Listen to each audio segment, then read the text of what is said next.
Hi, James Blackall's JB Commercial Finance here. 8:30 on the morning of Monday the 23rd, the day that the government's Corona Business Interruption Loan Scheme, or CBILS, to give it its catchy abbreviation, goes live.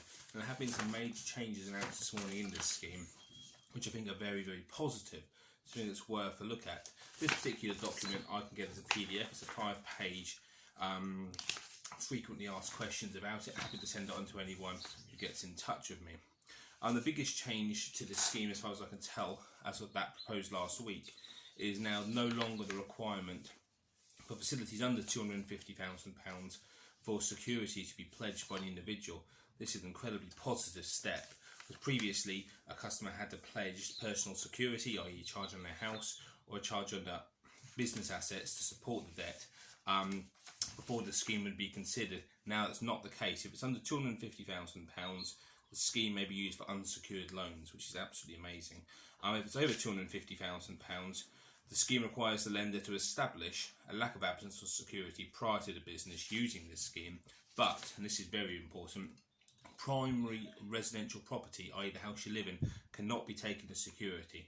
So it expects a business to stand on its own 2 feet with regard to providing security, i.e. a charge over the business asset, the property, or machinery, debtor book, but not a personal house. That's really, really good. And to be absolutely fair, the government have been listening to people who actually understand this scheme. And it's important to realise, though, that the lender, sorry, the borrower, it's been a long week, does remain 100% liable for the debt. So this guarantee only kicks in once every kind of avenue on personal guarantees has been exhausted.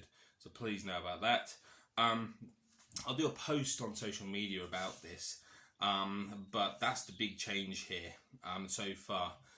Businesses should approach their own provider first. I think, to be perfectly honest, you're going to get very little traction approaching an alternative lender from your own bank at this moment in time. That's what I'm getting kickback on, because there's simply not enough resources to facilitate this for them.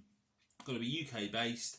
It's not really appropriate for startups. In the first 2 years of trading, this scheme probably isn't going to apply to you guys, I'm afraid, which I know is horrible, but that seems to be where this is going. It's going to run for 6 months, and the evidence that's required, and this again is incredibly important, you need to show that your business proposal, were it not for the corona pandemic, would have been considered viable. So they're not going to lend, if you were loss making before, if you were insolvent before, if you weren't making money, they're not going to consider that a viable proposition.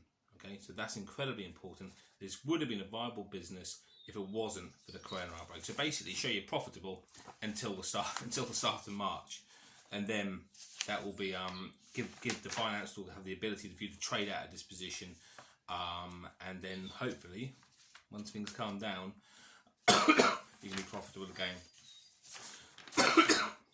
You've got to have a business account.